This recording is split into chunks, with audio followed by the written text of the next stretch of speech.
Hello viewers, Assalamu alaikum. I hope you all are fine and enjoying good health. Presently we are going to talk about rule number 5 of direct and indirect narration.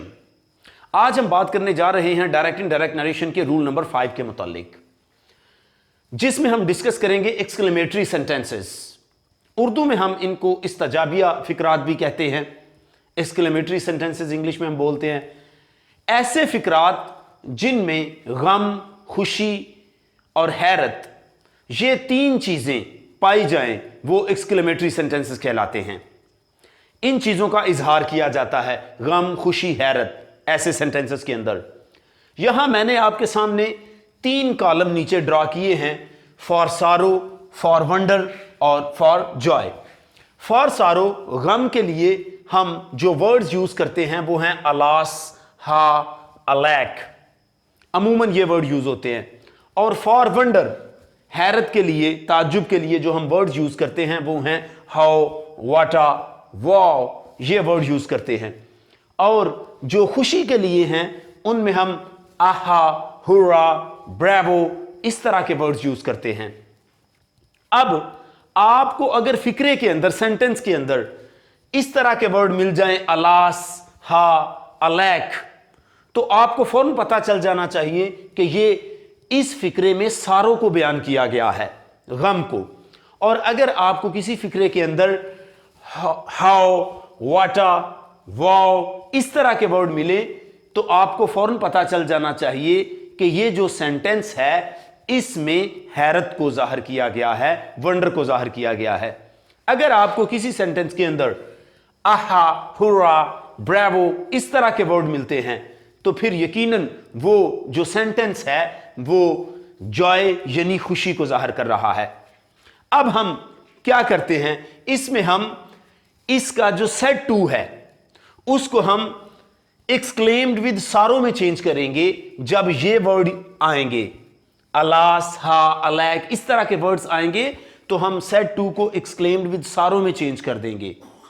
यहां पे ये बात याद रहे कि हम इन sentences के अंदर जो इस तरह के वर्ड्स होते हैं, अलास, हा, अलैक, हाउ, वाटा, वाओ, आहा, हुर्रा, ब्रेवो, इस तरह के वर्ड्स को ओमिट कर देते हैं, हज़फ कर देते हैं, खत्म कर देते हैं और हम सेट टू को इनमें चेंज कर देते हैं। अगर सारो को बयान किया जाए तो सेट टू को हम एक्सक्लेम्ड विद सारो में चेंज कर देंगे।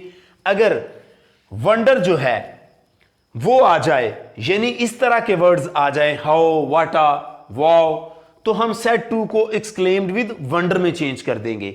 और अगर फॉर जॉय यानी आहा, हुर्रा, ब्रेवो, इस तरह के वर्ड्स आते हैं तो हम उनको खत्म कर देंगे और सेट टू को एक्सक्लेम्ड विद जॉय में चेंज कर देंगे। तो आइए अब हम इनकी एक एग्जांपल देखते हैं कि किस तरह हम इनको डायरेक्ट से इनडायरेक्ट नरेशन में लेके आते हैं। फर्स्ट एग्जांपल मैंने लिखी है सारो के मुतालिक। ही सेड अलास, आपने अलास वर्ड देखा तो आपको फौरन पता चल गया कि इसमें सारो को बयान किया गया है। मैंने आपको बताया है कि अलास, हा, अलैक, इस तरह के वर्ड्स आएंगे तो वो सारो को बयान करेंगे। तो he said alas, I have failed in the examination. अब हम इसको डायरेक्ट से इनडायरेक्ट नरेशन में लेके आएंगे। तो मैंने आपको बयान किया है कि हम सेट टू को क्या करेंगे, एक्सक्लेम्ड में चेंज करेंगे, एक्सक्लेम्ड विद सारो में। तो हमने सेट टू को एक्सक्लेम्ड विद सारो में चेंज कर दिया तो सेंटेंस बन गया ही एक्सक्लेम्ड विद सारो। अलास को हमने खत्म कर दिया, ये जो वर्ड्स होंगे ये खत्म हो जाएंगे, हज़फ हो जाएंगे, ओमिट कर देंगे हम इनको। अब ही एक्सक्लेम्ड विद सारो, आगे हमने दैट लगाया है दूसरी क्लॉज को, दूसरी स्पीच को मिलाने के लिए दैट कंजंक्शन यूज की है। तो ही एक्सक्लेम्ड विद सारो दैट, आई फर्स्ट पर्सन है तो मैं आपको बता चुका हूं कि फर्स्ट पर्सन को हम सब्जेक्ट के अकॉर्डिंग चेंज करते हैं। तो सब्जेक्ट यहां ही है तो ही एक्सक्लेम्ड विद सारो दैट, आई जो है वो ही में चेंज हो गया, दैट ही, और हैव जो है हैज हैव को हम हैड में चेंज करते हैं, तो that he had failed in the examination आगे उसी तरह आ गया नीचे जी। इस तरह हम करेंगे सारों वाले सेंटेंसेस को चेंज। अब सेकंड एग्जांपल मैंने लिखी है आपके सामने, she said how the beautiful scene is. She said how the beautiful scene is. ये एग्जांपल जो मैंने लिखी है आपके सामने, ये एग्जांपल है फॉर वंडर, यानी हैरत वाले, ताज्जुब वाले सेंटेंसेस की। इसको हम कैसे चेंज करेंगे? सेड टू को हम एक्सक्लेम्ड विद वंडर में चेंज करेंगे। सेड टू को हम एक्सक्लेम्ड विद वंडर में चेंज करेंगे। फॉर वंडर मैंने आपको बताया है, हैरत के लिए जो वर्ड्स आएंगे सेंटेंस के अंदर, जहां से आपको पता चलेगा कि ये हैरत वाले सेंटेंसेस हैं, वंडर वाले हैं, तो वो कौन से वर्ड्स हैं? हाउ, वाटा, वाओ। इस तरह के वर्ड्स जो हैं वो फॉर वंडर के लिए यूज होंगे। तो यहां पे ये वर्ड आया हाउ का, तो आपको फौरन पता चल गया कि ये फॉर वंडर के लिए है, तो आपने ही एक्सक्लेम्ड विद वंडर कर दिया और हाउ को खत्म कर दिया। आगे दोनों स्पीचेस को मिलाने के लिए आपने दैट यूज किया और इसके बाद आपने उसी तरह लिखा शी एक्सक्लेम्ड विद वंडर और इसके बाद दैट लगाया। और सीन, ब्यूटीफुल सीन है, आपने इसको कहा the scene was very beautiful.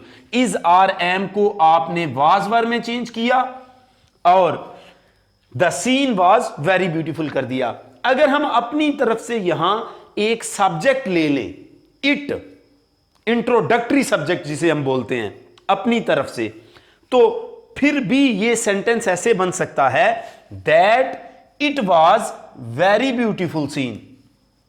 That it was very beautiful scene, तो वो सेंटेंस भी ठीक होगा।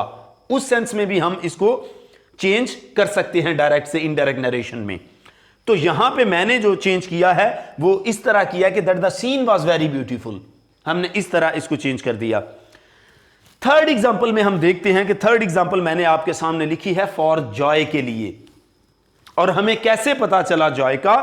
इस वर्ड हुर्रा से।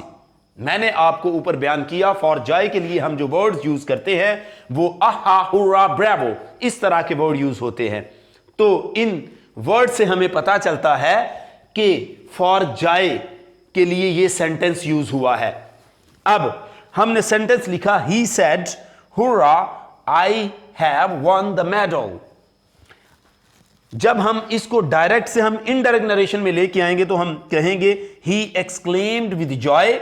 सेड टू को हमने चेंज किया एक्सक्लेम्ड विद जॉय में, हुर्रा को हमने ओमिट कर दिया, हजफ कर दिया, खत्म कर दिया और दैट लगाया आगे हमने दोनों स्पीचेस को मिलाने के लिए। उसके बाद ये है फर्स्ट पर्सन, और फर्स्ट पर्सन को आपको अच्छी तरह मालूम है, यू नो वेरी वेल, कि हम उसको अकॉर्डिंग टू सब्जेक्ट चेंज करते हैं। तो सब्जेक्ट के मुताबिक जब हमने उसे चेंज किया तो ये ही आई जो है ही की जगह पे आया, तो ही आई की जगह पे आके ही बन गया आगे जाके उसका subjective case.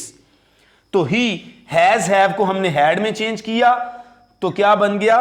That he had, आगे वन द मेडल हमने उसी तरह लिख दिया, that he had won the medal.